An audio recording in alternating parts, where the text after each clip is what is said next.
You remember that marriage group that we had where that couple brought the idea of anytime they're in conflict, they stop the conflict, they take a chair, they put it in between the two of them, and they pretend that God is sitting in that chair in the room. Oh yeah, I definitely remember that one. That one hit home. That was a game changer. Yes, it was. And why is that? Because anything that you do in your marriage, you want God to be sitting right in between the two of you, so you see everything through his eyes. So how does that happen? Stick around.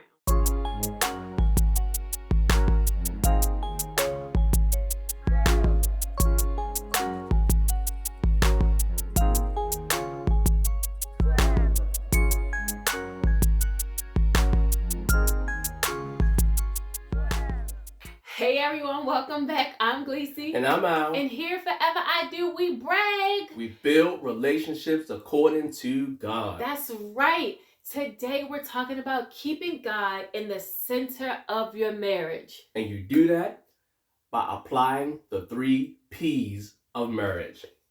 So, the first P is your perception. You have to change your perception, not only of your spouse, but of the situation. Yes.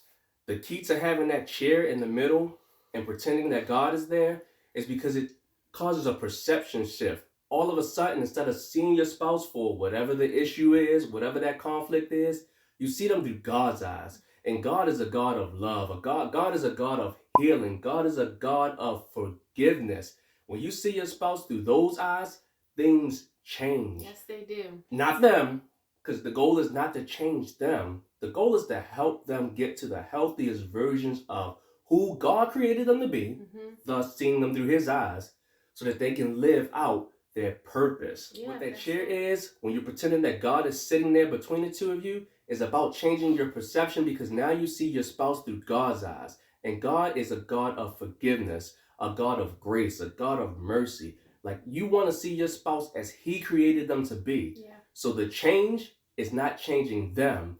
It's changing the way you look at them, to see them for all that God has made them to be, and help them to get to that healthiest version of themselves, because that is when you can actually fulfill your purpose. Yeah, and some people might say, well, that's a little bit extreme to take a chair and put it in the center, but it's such a good reminder because, I mean, God is omnipresent, so technically he's in the room with us anyway, but having that chair physically there, I don't know, for me, it changes everything. Like, I'd be like, all right, let me check my tone. Let me check my facial expressions. Let me check my body language, because it's just a representation of God being right there, listening to whatever we're talking about, how we're talking about it. And for me, it's like, will God be happy with how I'm treating his son? Yes. Again, how he's treating his son and how I'm treating his daughter. Again, it's as if you're at your in-laws' house, it's probably certain things that you're going to say in front of your spouse. You know, you've been in those moments where maybe you wanted to get into it, but you remember where you are and you're like, I'm not going to get in an argument in front of my in-laws, or I'm not going to get in an argument in front of my parents.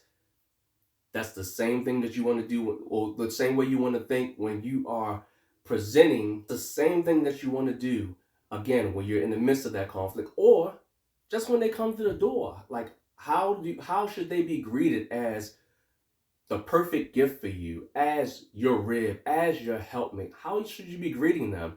Should you just be ho-hum and act like they didn't even come into the room?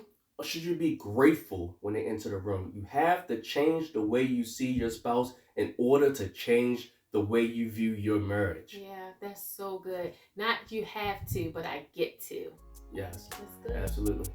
Be sure to come back next week and check out what the second P is. If you haven't already, go ahead and like and subscribe.